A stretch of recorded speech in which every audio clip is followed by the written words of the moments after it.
Right news. ఇక జగిత్యాల జిల్లాలోని ప్రసిద్ధ పుణ్యక్షేత్రం ధర్మపురి గోదావరి నది వద్ద శ్రీ లక్ష్మీ నరసింహస్వామి విగ్రహం బయటపడింది. గోదావరిలోని దిగువ ప్రాంతంలో 3 అడుగుల పురాతన నరసింహుని విగ్రహం ఇసుక కింద జాలర్లకు కనిపించడంతో వారు నది నుండి విగ్రహాన్ని బయటకు తీశారు. ఈ విగ్రహం నీటి ప్రవాహానికి కొట్టుకు వచ్చి ఉండవచ్చని, నీటి మట్టం తగ్గడంతో బయటపడినట్లుగా స్థానికులు భావిస్తున్నారు. నరసింహస్వామి కుడి పక్కన హనుమంతుడు, ఎడమవైపు గురుత్మంతుడు, ఇక పక్కన జయ విజయులు, తొడ మీద లక్ష్మీ అమ్మవారు కొలువై ఉన్నారు. విగ్రహానికి తులసి మాలలు వేసి పూజలు చేశారు.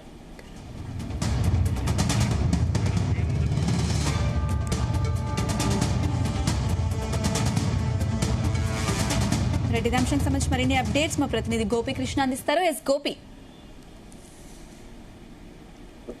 Good evening.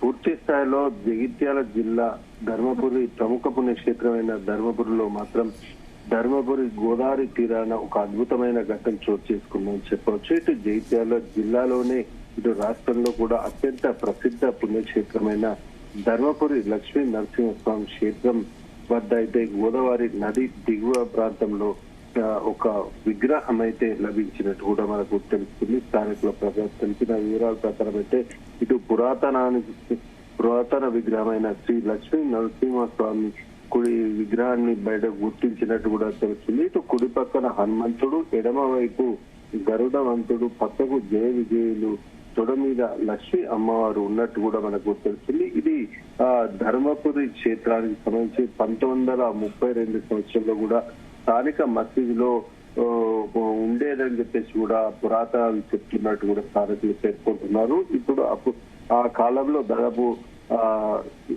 కొన్ని దశాబ్ద కాలాల్లో మాత్రం ఇటు మసీదు మెయిన్ గేట్ ప్లేస్ లో ఈ విగ్రహం ఉండేదని కూడా పుస్తకాల్లో ఉన్నట్టు కూడా స్థానికులు అయితే గుర్తించారు. ఇటు గోదావరి తీర ప్రాంతంలో ఏదైతే ఇటు జాలర్లు అయితే అక్కడికి వెళ్లారో అక్కడ జాలర్లు దాన్ని అయితే గుర్తించినట్టు కూడా తెలుస్తుంది. ఇటు దాదాపు దిగువ ప్రాంతంలో కూడా వేటకు వెళ్ళిన జాలర్లకు ఇసుకలో ఏదో భారీ వస్తువు ఉన్నట్టు కూడా వాళ్ళకైతే గుర్తించారు. ఇటు చేపల వేటకు వెళ్ళినప్పుడు ఆ చేపలు పట్టే క్రమంలో కూడా ఈ విగ్రహాన్ని గుర్తించినట్టు కూడా తెలుస్తుంది. ఇటు తీరా వారు ఇసుకను కూడా అక్కడి నుంచి తొలగించి దాదాపు చూడడం సుమారు 3 అడుగుల పొడవున్న పురాతన నరసింహుని విగ్రహం బయటపడిందంటూ కూడా తెలుస్తుంది. ఇటు వెంటనే కూడా జాలర్లు కూడా దాన్ని గుర్తించి స్థానికులకైతే సమాచారం అయితే అందించారు. ఇక్కడ ఆ జాలర్లు ఇది గుర్తించిన వెంటనే నరసింహస్వామి విగ్రహం బయటపడిందని కూడా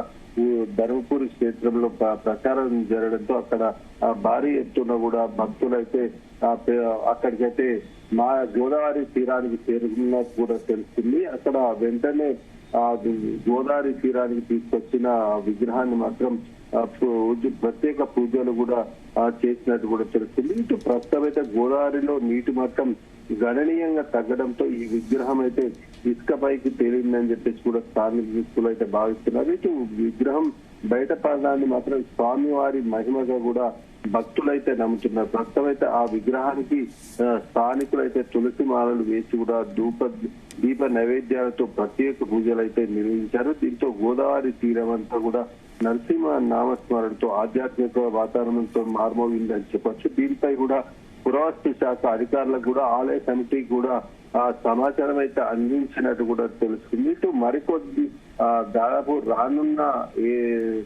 వచ్చే ఏడాది గోదావరి పుష్కరాలు జరుగుతున్న క్రమంలో ఈ నూతనంగా పురాతన విగ్రహం బయటపడడంతో మాత్రం అయితే ఇటు ధర్మపురి నరసింహస్వామి ఆశీస్సులతో ఇది బయటపడ్డట్టు కూడా అంటూ కూడా ప్రచారం అయితే జరుగుతుంది. మరో కోణంలో కూడా దీనికి ప్రత్యేక పూజలు నిర్వహించి కూడా అక్కడ మళ్ళీ ప్రత్యేక ఆ గోదావరి ఏదైతే పరిసర ప్రాంతంలో బయటపడిందో అక్కడ కూడా ఆలయ నిర్మాణం చేపట్టాలని కూడా స్థానికులు అయితే కోరుతున్నారు. అక్కడి నుంచి కూడా భక్తులు కూడా భారీ సంఖ్యలో అయితే ప్రత్యేక పూజలు చేస్తున్నట్టు కూడా తెలుస్తుంది. దాదాపు సుమారు 1932 సంవత్సరాలకు సంబంధించిన విగ్రహంగా అయితే స్థానికులు అయితే పేర్కొంటున్న పరిస్థితి మనకు కనిపిస్తుంది. Right Gopikrishna, thank you.